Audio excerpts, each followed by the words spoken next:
Hey guys, my name's DovPlays, and today I'm here with a first look at the Lizardmen from the Hunter and the Beast DLC for Total War Warhammer 2.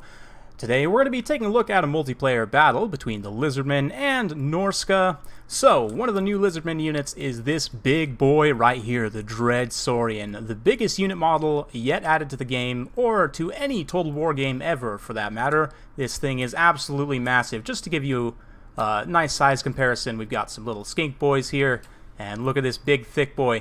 This is the feral variant, which is the cheapest variant. We'll take a look at the cost and everything in just a minute, but just a look at the basic stats here. 750 weapon strength, 530 which is armor piercing, 100 armor, 52 melee attack, only 26 melee defense, 73 leadership with the sort of local support and everything.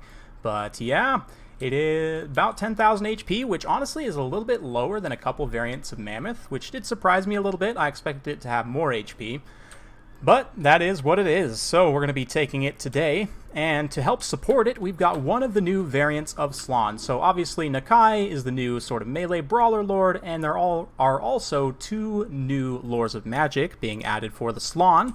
Fire and Life. And as soon as I say that last one, I know a few people are going to start freaking out, and I sort of wanted to test it out for myself because, you know, potentially Lore of Life with healing dinosaurs is very powerful in certain situations, so I wanted to see how powerful it would be, especially with the biggest and baddest of the dinosaurs, the Dread Saurian itself. And to see how overpowered this actually is, we're going to go up against one of the best monster hunting factions in the game in Norsca. This is actually HDS. He's a Spanish content creator. I'll have a link to his channel down in the description below. So you guys definitely go check him out if you speak Spanish. I know probably a lot of you are dual language, so be sure to check out his channel. Anyway, he's got Norsca for hunting the dinos. Let's have a look at the builds here. I've got the ROR, Pterodon Riders, Pahawk Sentinels, line of Skink Skirmishers, some Cohort out in the flanks and a couple in the center, two red-crested Skinks, including the Cohort of Sotek. One thing to note about these guys is they did get a slight cost increase, plus 25 cost up to 600 from 525. We've also got the two Temple Guard, the Regiment of Renown, and a regular unit of Temple Guard. In addition, we've also got a Skink Chief on foot here just to kind of give the cold-blooded and to provide a little bit of ranged Overwatch support as well. As for the Norskins, we've got a whole bunch of Ice Trolls, which is a pretty interesting pick here. Especially with the Fire Slann potentially on the table now. The Ice Trolls are very weak to fire, so... Oh man, one of them just got taken out by some Javelins there as well. We've got some Berserkers spread around with Marauders in the front line, Javelins for hunting dinos, Throg, and a Famir Balefiend Lord of Shadows. The Mist Stalkers, and yeah, pretty regular Norscan build, so right off the bat we're going to be kicking off the battle, and the Dread Saurian going to be making its way forward, and you will begin to see one of the issues with the Dread Saurian right off the bat.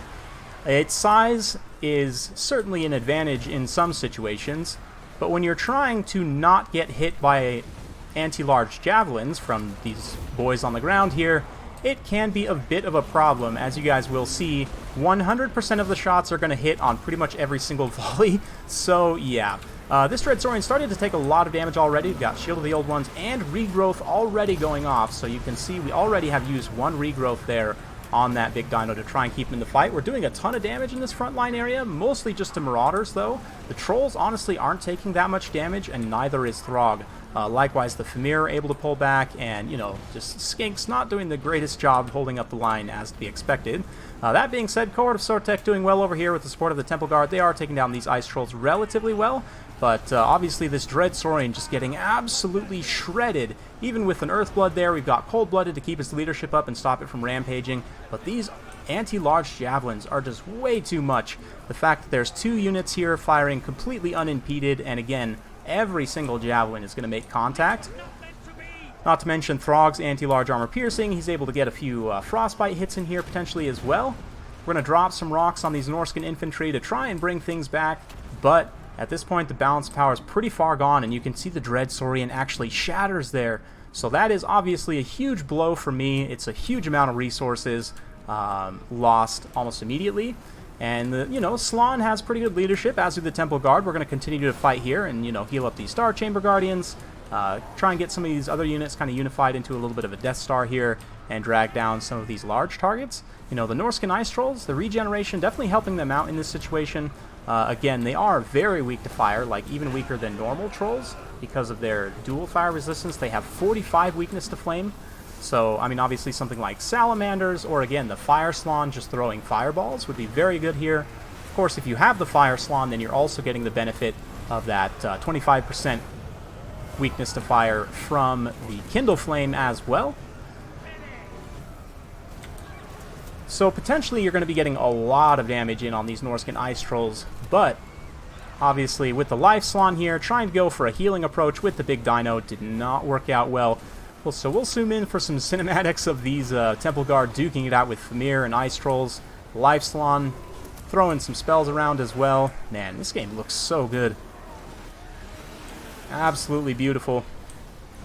And yeah, I mean, I guess it's a little bit odd to start off the early access content with the Lizardmen loss, but I know the news of the Life Slan was going to be widespread very quickly, and I wanted to sort of allay people's fears a little bit, because I can see how a lot of people are going to freak out about this right off the bat, but for me, I really don't see this being that big of an issue. We'll talk about more about why after the fact, but I mean, number one, you can see here, obviously, you know, I took the Dread Saurian and healing in a situation which I knew they were probably, I mean, on paper, this should be a situation where they will not work whatsoever, right? Norscans, again, one of the best monster hunting factions in the game. That's kind of their whole theme, right? So they should have the tools to take down the Dread Saurian if anyone does. And, spoiler alert, they can quite easily with Marauder Javelins.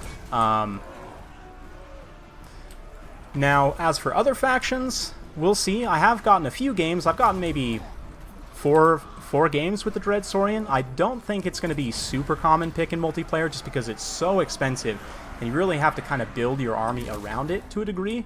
But yeah, you can see the Slan shatters there to a big old beatdown by Throg, and that'll be it. So, let's go ahead and take a look at the post-battle replay there. You can see only 25 kills on the Dread Saurian, absolutely not cost-effective whatsoever.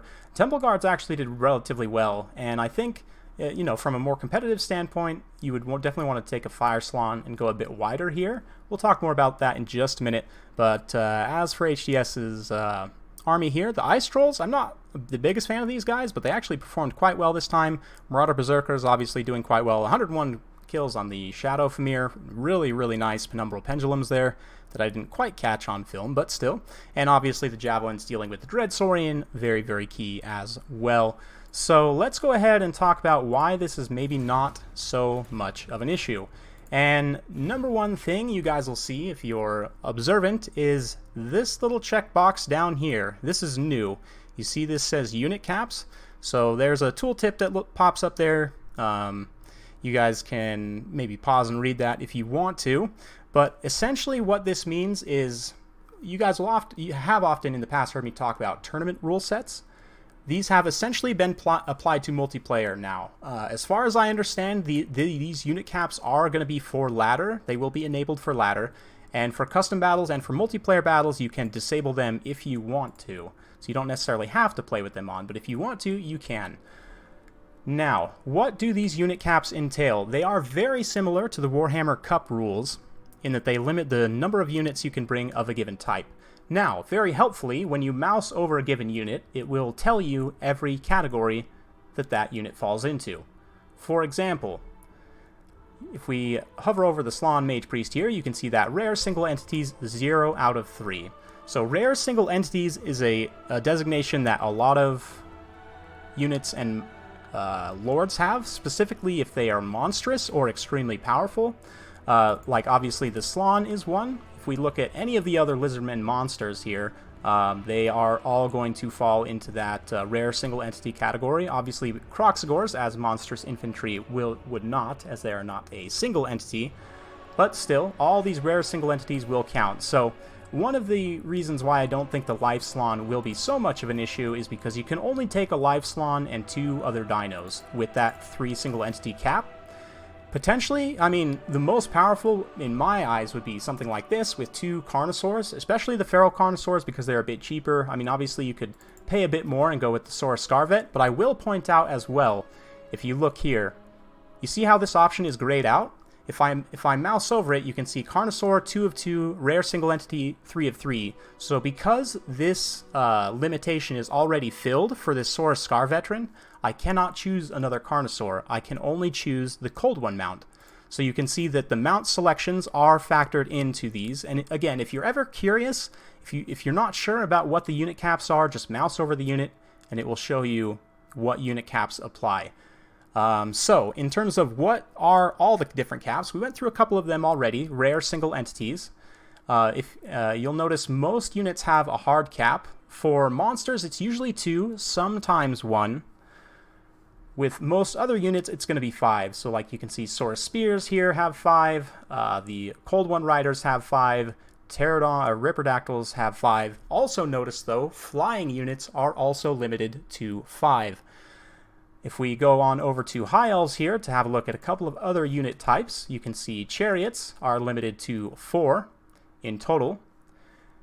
Missile Cavalry and 360-degree shooting units are separately limited to 6. So, for example, I could not take like 4 Shadow Warriors and 4 Reavers. You see how it gets grayed out after 2?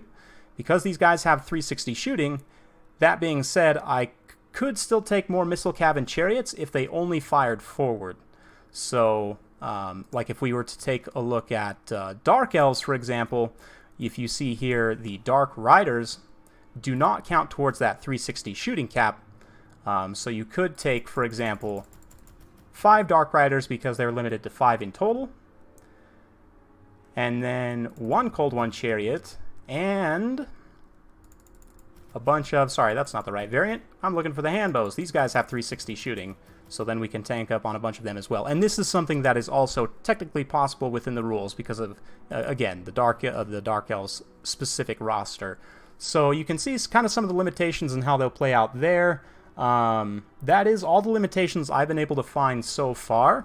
Again, most monsters are limited to 2. There are a handful that are limited to 1. As an example, the Star Dragon is limited to only 1. That it does include a mount choice, so like if I come in here and get a Prince, throw him on a Star Dragon, I cannot select another Star Dragon. Another notable example of this is the Mortis Engine. You are only allowed 1 Mortis Engine. So, is this the biggest change that we've ever had for multiplayer for Total War Warhammer?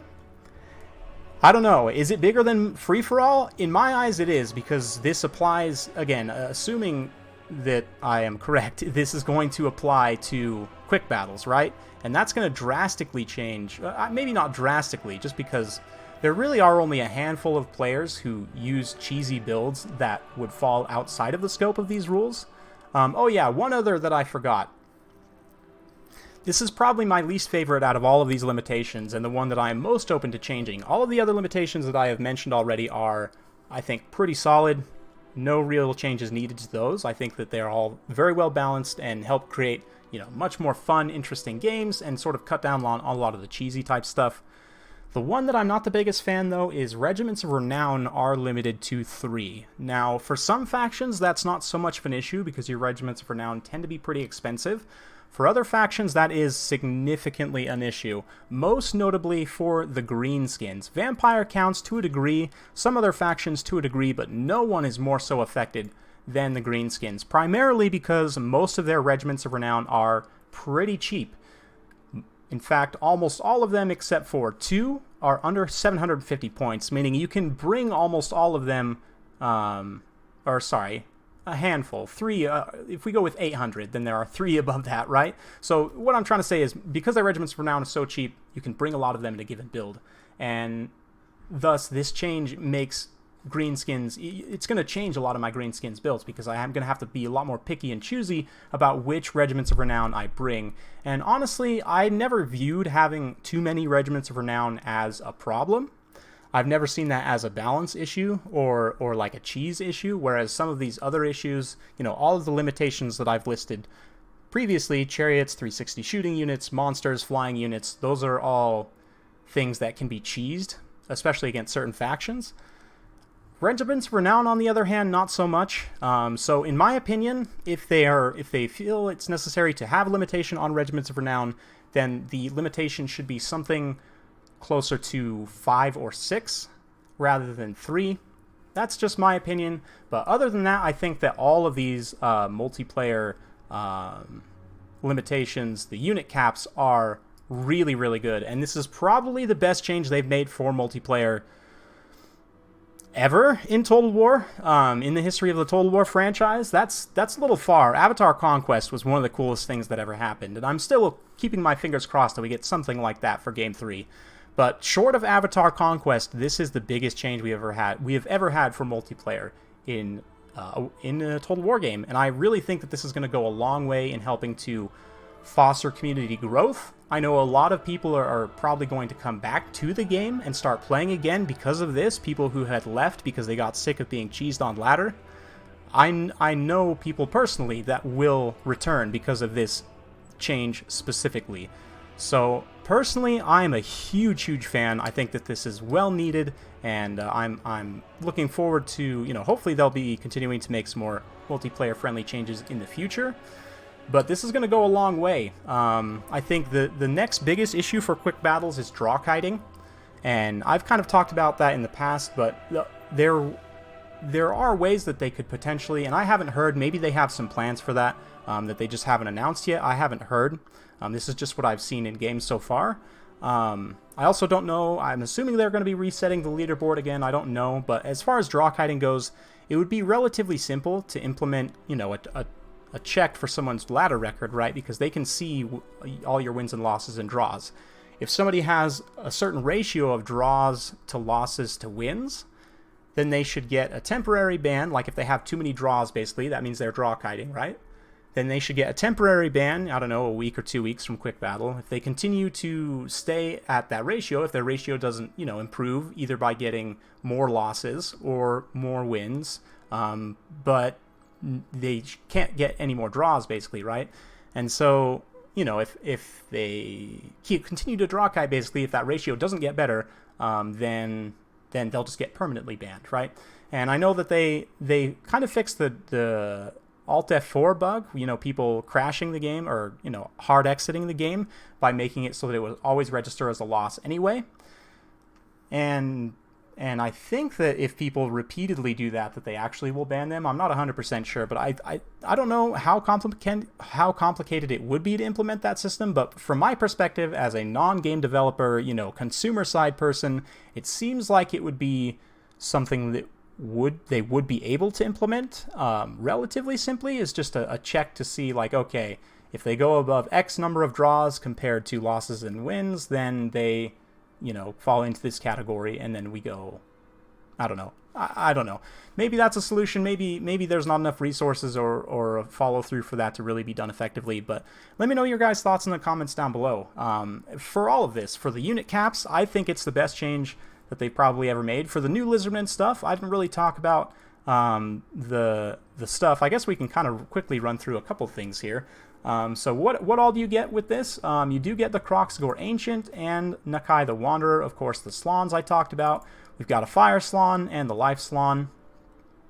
For new units, you guys have seen the lists already online, but of course, just to show you kind of the stats and the unit cards here, we've got Razordon Hunting Packs and the Maxon Bars, the Regiment of Renown.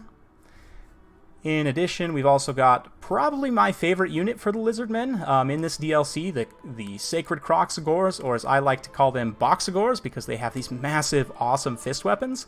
They are quite good, very, very good monstrous infantry. If you compare them to a normal Kroxigor, they're sort of a generalist type unit, more weapon strength in total. They've got, but no anti-infantry. They do magic damage as well, and have a little bit better leadership, so quite good. They also have a Regiment of Renown version that has Armor Sundering, which synergizes very, very well with units like Saurus. Saurus have high weapon strength, decent AP, but because of that very high total weapon strength, if you can sunder your opponent's armor and maybe buff up your Saurus melee attack, they will do a hilarious amount of damage. Of course, the Dread Saurian we saw in action just now, 2,300 for the base version, 3,200, or sorry, for the feral version, 3,200 for the basic, version with the thing on the back, and the Regiment of Renown, the Shredder of Lustria, coming in at 3,800. Now, you guys can see these things are super duper expensive, and I'm going to be showing you some more sort of footage of them, obviously, over the next week or so. Just to sort of give you an early look, I haven't found them to be super useful in multiplayer just because of the price. Obviously, the Feral at 2,300 is going to be the easiest to make pay for itself just because it's the cheapest. But yeah, you guys will see more of that later on. Those are the new units. Yeah, out of everything, I would say the Sacred Boxing Gores are my favorite so far. And yeah, the new Slawns as well. Life... Again, some people will have issue with this, but I'll remind you that Lizardmen used to have Cold-Blooded, and while they were certainly one of the most powerful factions in the game, or I guess they still have Cold-Blooded, but when it healed, and the Rev Crystal I think had more charges and also healed more HP, they still have always had Apotheosis from Asdamundi, so it's not like they haven't had healing before, and you used to be able to stack all of those things to get even more healing output than you would with a Lore of Life caster. So, Lizardmen honestly haven't been that good in the last few patches. They've been sort of middle of the pack in terms of the tier list, and this healing may bring them back up to tier 2, maybe tier 1, but I don't think it'll be any worse than it was before when they had, healing Cold-Blooded and everything. In fact, I think that because you have to bring the Slawn, and because of that rare single entity limit, it could in fact be more balanced than it was previously with Cold-Blooded, because with Cold-Blooded, you could take Krokgar and he would heal, right? So, yeah. Personally, I think it's reasonably well balanced. Obviously, we'll have to see in the coming months. Meta does take a lot of time to develop and change, and, even in a given patch, it will change quite a bit over time, so... Yeah, we'll see. I'm very curious to see what you guys do with it once you get your hands on it. But that's it for me for today. We're going to be coming soon with more early access content. So if you do want more, be sure to subscribe, hit that bell notification so when I upload, you'll be notified. If you want to support my channel in a more personal way, be sure to check out my Patreon or become a channel member here on YouTube. Thank you once again for watching, and we'll see you next time.